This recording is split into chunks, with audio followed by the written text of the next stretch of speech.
Hello guys, welcome back to my channel Queen Polly. নতুন ভিডিওতে তোমাদেরকে স্বাগত। চলে এসেছি আবার নতুন একটা ব্লগ নিয়ে। দেখতেই পাচ্ছ সকাল সকাল মেয়ে রেডি হয়ে গেছে, আমিও রেডি হয়ে গেছি। আমরা রেডি হয়ে নিচে নেমে চলে এসেছি, আর তোমাদের দাদাভাই গাড়ি বের করে, দাদাও রেডি হয়ে গেছে। আমরা রেডি হয়ে কোথায় যাচ্ছি পুরো ব্লগটা দেখো, আমাদের সঙ্গে থাকো। দেখতেই পাচ্ছ আমরা চলে এসেছি প্রায় একদম সামনাসামনি। কোথায় বলো তো, গেস করে কমেন্ট করে আমাকে জানিও। দেখো বন্ধুরা, এই যে রাস্তা দিয়ে আমরা এখন হাঁটছি, হেঁটে হেঁটে যাচ্ছি। দেখতেই পাচ্ছ, এটা আগেও তোমরা ব্লগে দেখেছো। এই রাস্তাটা চেনা চেনা, কি চেনা চেনা লাগছে তো? দেখে কমেন্ট করে অবশ্যই জানিও। ফাইনালি আমরা স্টেশনে চলে এলাম। স্টেশনে এসে আমরা এখন টিকিট কাউন্টারে চলে এসেছি। ফাইনালি টিকিট কাটার জন্য বললাম, টিকিট কেটে নিয়েছি। দেখো বন্ধুরা, আমাদের টিকিট কাটা কমপ্লিট। এবার আমরা ট্রেন ধরবো। এই যে আমাদের ট্রেন দাঁড়িয়ে রয়েছে, আর আমরা তাই ট্রেনের কোন ক্যামেরাটায় বসবো তাই এগিয়ে যাচ্ছি। আর তোমাদের দাদার হাতে দুটো ব্যাগ ধরিয়ে দিয়েছি, যেহেতু আমি বাবুকে নিয়েছি তাই। এবারে তোমার দাদাও এগিয়ে এগিয়ে যাচ্ছে। তোমার দাদা তো কোনটায় বসবে ঠিক করতে পারছেই না, যে কোনটায় ঠিক বসবে ও ঠিক করতে পারছে না, তাই ও এগিয়েই যাচ্ছে এগিয়েই যাচ্ছে। ফাইনালি অনেকটা এগিয়ে যাচ্ছে, আর আমি তোমাদেরকে টিকিটটা দেখাতে ব্যস্ত আছি। আমি টিকিটটা দেখাচ্ছি যে দেখো আমাদের টিকিট কাটা কমপ্লিট। এবার অনেকটা এগিয়ে যাওয়ার পর আমি তোমার দাদাকে বললাম, আর এগোনোর দরকার নেই, চলো এইটা ফাঁকা আছে, এটাতেই উঠে পড়ি। তোমার দাদা বললো আচ্ছা ঠিক আছে, যখন ফাঁকাই আছি তো চলো উঠে পড়ি।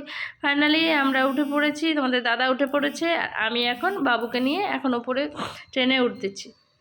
তো আমিও ফাইনালি ট্রেনে উঠে পড়েছি। আর দেখতেই পাচ্ছ এখান থেকে পুরো ট্রেনটা পুরো ফাঁকা, একজনও কেউ আসেনি, শুধু পেছনে একজন বসে আছে। আমি, তোমার দাদা, আর হচ্ছে আমাদের মেয়ে। আমরা তিনজন আপাতত এখান থেকে যাচ্ছি, আর কেউ নেই। আমরা এই সিটটায় বসে পড়লাম, যেহেতু সাইডে জানলাগুলো বন্ধ ছিল, মেয়ের ঠান্ডা লেগে যাবে তাই। ফাইনালি আর মেয়েকে ওর বাবার কোলে দিয়ে দিয়েছি। দিয়ে আমি সামনে দাঁড়িয়ে দাঁড়িয়ে এই যে তোমাদের পুরো সাইড ভিউটা দেখাচ্ছি এবং কোথায় যাচ্ছি সেটা পুরোটা তোমাদেরকে বলছি। আর আমার ড্রেসটা কেমন লেগেছে অবশ্যই কমেন্ট করে জানিও। আর এই দেখো বন্ধুরা, আমরা এখানে আমাদের ট্রেন এখন ছেড়ে দিয়েছে। আমরা ধীরে ধীরে যাচ্ছি, যেখানে যাওয়ার পথে এগিয়ে যাচ্ছি। আমাদের ট্রেন একদম স্টার্ট হয়ে গেছে, ধীরে ধীরে আস্তে আস্তে করে যাচ্ছে আমাদের ট্রেন।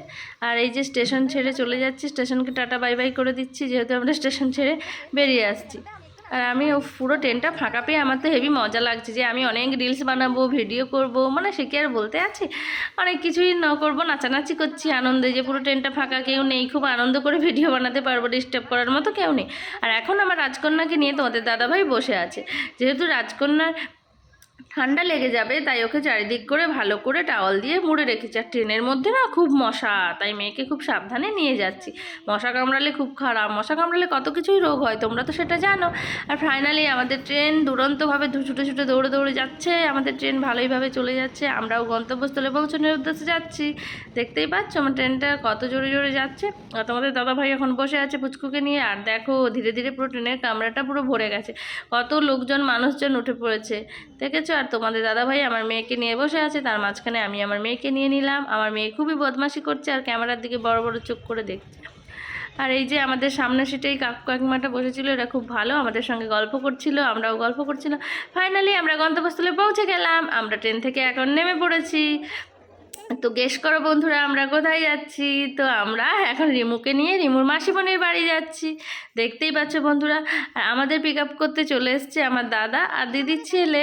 এই দেখো, এই হচ্ছে আমাদের দিদির ছেলে ঋষি, সেও টাটা বাই বাই করছে।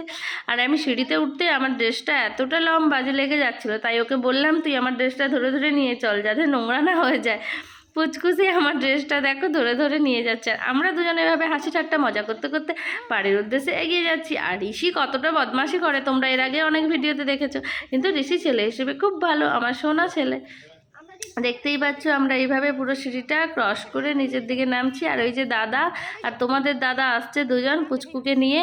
এই দেখো আমরা ফাইনালি, আর এখানে সাইডে দেখো একটা মালগাড়ি দাঁড়িয়ে আছে, আশেপাশে মানুষজন ছুটে ছুটে যাচ্ছে ট্রেন ধরার জন্য। আর আমরা ফাইনালি বাড়ির রাস্তায় ঢুকে পড়েছি, বাড়ির রাস্তায় গলির মধ্যে ঢুকে পড়েছি। আর তোমাদেরকে বলছি যে দেখো বন্ধুরা, ফাইনালি বাড়ির রাস্তায় ঢুকে পড়েছি। এই যে আমাদের ফ্ল্যাট, এই যে ঢুকে পড়েছি। আর ঋষি তো দৌড়ে দৌড়ে আগেই গিলের মধ্যে ঢুকে গেছে, দেখতেই পাচ্ছ। এই যে আমরা গেটের মধ্যে চলেছি, এবার নক করব, দিদি দরজাটা খুলবে। এবার আমরা নক করলাম, দিদি দরজা খুলেছে। দিদি বলছে দাঁড়াও দাঁড়াও দাঁড়াও, ঢুকবে না। দিদি আমার মেয়ের জন্য ওয়েলকাম সেরেমনি করেছে, যেহেতু ওর বাড়িতে আমার মেয়ে এখন এসছে ফার্স্ট টাইম, তাই ও একটা ছোট্টখাটো আয়োজন করেছে। দেখো বন্ধুরা, তোমাদের কেমন লেগেছে বলো। এই যে গোলাপ ফুলের পাপড়ি দিয়ে কত সুন্দর ওয়েলকাম লিখেছে। তারপরে দেখতেই পাচ্ছ প্রদীপের মধ্যে প্রদীপ জ্বালিয়েছে, দূর্বা দিয়েছে, ধান দিয়েছে, কত কিছু দিয়ে সুন্দর করে প্রদীপটা সাজিয়েছে। দিয়ে আমার মেয়েকে আমার দিদি এখন বরণ করে নিচ্ছে, আশীর্বাদ করছে আমার মেয়েকে। এই যে আর আমার রাজকন্যা উঠে গেছে, উঠে মিমির দিকে দেখছে। ও এখন মেশোর কলে আছে, মেশোর দিকে একবার তাকাচ্ছে, মিমির দিকে একবার তাকাচ্ছে। আর ওর মিমি আর মেশো ওকে খুবই ভালোবাসে। এই দেখো বন্ধুরা কি সুন্দর বরণ করে নিল। এরপর হচ্ছে লক্ষ্মী বাড়িতে এসছে, লক্ষ্মীকে তো আগমন সেভাবেই করতে হবে। তাই ওর মিমি আলতা, একটা প্লেটের মধ্যে আলতা দিয়ে দিয়েছিল, আমার মেয়ের দুটো পা ওখানে বসিয়ে নিয়েছে।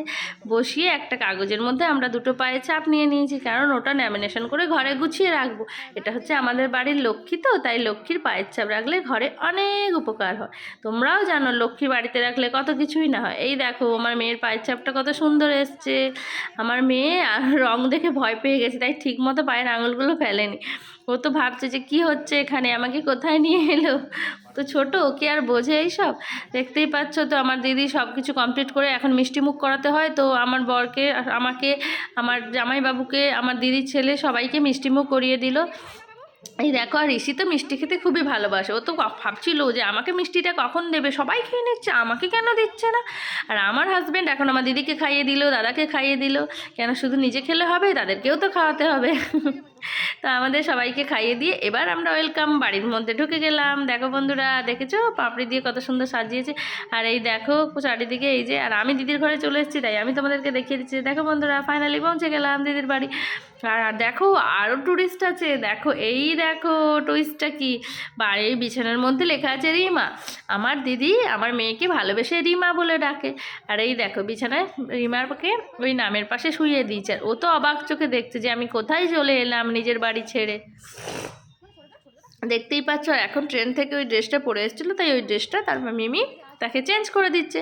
চেঞ্জ করে দিয়ে মেয়ের সঙ্গে কত গল্প করছে, কি কোথায় এসছো, কেমন আছো। আর ও দেখো হাসছে, কথা মিমির দিকে তাকিয়ে আছে, কত বদমাশি করছে। আর আমার মেয়েকে আমার দিদি খুবই ভালোবাসে, দিদি, জামাইবাবু, দিদির ছেলে খুবই ভালোবাসে। তাই ও তো আদরে একদম আটখানা হয়ে গেছে। দেখো বন্ধুরা, আমার রিমু এখন শুয়ে আছে। আর এই যে আমি তোমাদেরকে দেখাচ্ছি যে এই দেখো এই রিমু এখন মেসোমশাইয়ের সঙ্গেও কথা বলছে। আর ওর মেসোও খুব ভালোবাসে রিমুকে। দেখতেই পাচ্ছ রিমু তার মিমির বাড়িতে ফার্স্ট টাইম হলো। আর ওয়েলকাম সেরিমনিটা তোমাদের কেমন লেগেছে অবশ্যই জানিও। আর এই দেখো কত সুন্দরভাবে আমার দিদি ডেকোরেশনটা করেছে। আর আমার জামাইবাবু এখন আমার মেয়ের সঙ্গে গল্প করতে, হাসি ঠাট্টা করতে ব্যস্ত আছে। দেখতেই পাচ্ছ আমার মেয়ে তার মেসোর দিকে এক চোখে তাকিয়ে আছে, ভাবছে কি ব্যাপার মেসো এরকম পাগলামি করছে কেন আমার সঙ্গে। কিন্তু আমার মেয়ে মনে মনে ভালোই আনন্দ পাচ্ছে, মজা পাচ্ছে। টাটা। আমার ভিডিওটা কেমন লাগলো অবশ্যই কমেন্ট করে জানাও। ভালো লাগলে লাইক, কমেন্ট, শেয়ার।